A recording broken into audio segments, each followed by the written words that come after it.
In this video, we'll show you how to clean the stage of your Ocus scanner.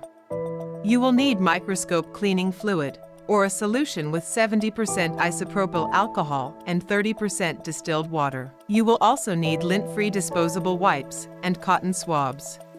First, turn off the scanner by pressing the power button.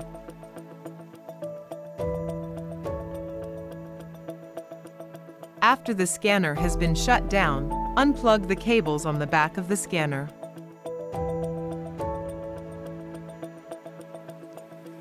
Slide out the topmost stage by gently pushing it forward. Apply the cleaning solution onto the tip of a cotton swab. Clean the stage carefully with the cotton swab that you just applied the cleaning solution onto. Be careful not to damage the optics.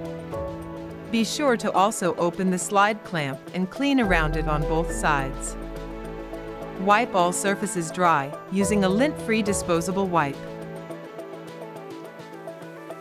Carefully slide the topmost stage back to its original position.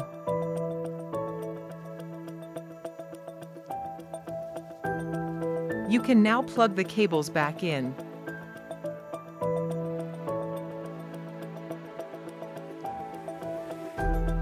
Finally, turn the power on by pressing the power button.